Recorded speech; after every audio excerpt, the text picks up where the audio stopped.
हुनखे फिक्र ऐं ख़राक लॻो पिया पंहिंजे महबूब जा था कथो ॻोल्हींदो वते त मन किथां मोह पए त हुनजो मोह ॾिसां हुनखे बाज़ार में साम्हूं महबूब मोह पइजी वियो हू अॻे ई कावड़ियल हो वेतर जो पंहिंजे आशिक खे ॾिठई त मोह जे मथां निकाब फिटिके उन जाइ ते आशिक दाह करे इहो कलाम थो चए मां सुञातो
महबूब जो ख़र्च नथो भरे सघे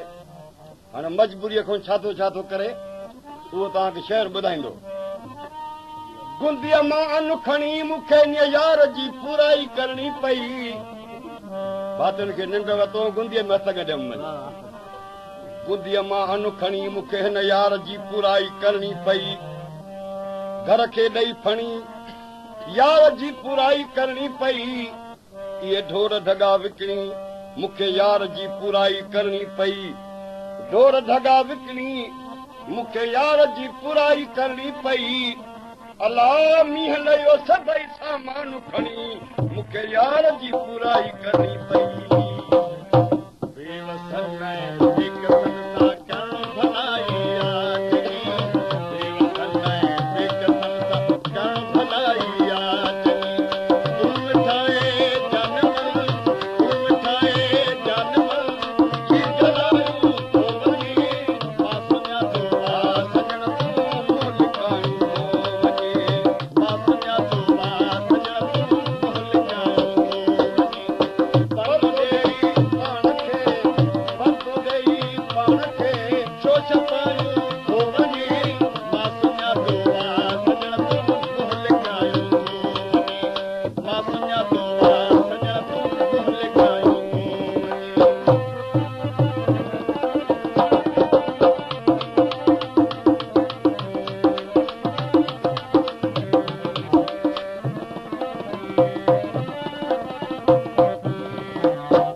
लिखी मुंहिंजा मन ठार ॾे हक़ीक़त हाल त तूं माखी तूं मिसरी ऐं तूं भलाई भाल झलक पवे काल मोहबत जो मुंहिंजा पिरी मज़दूरीअ जो धंधो करे त बि मूंखे यार जी पूराई करणी पई पाण खे गंदो करे इन यार जी पूराई करणी पई ओधर ते खंधो करे तब मूंखे यार जी पुराई करणी पई पाण खे अंधो करे मूंखे यार जी पुराई करणी पई अरे मीहले ने रेल में चंदो करे यार जी पुराई करणी पई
सजण सां गस धारिया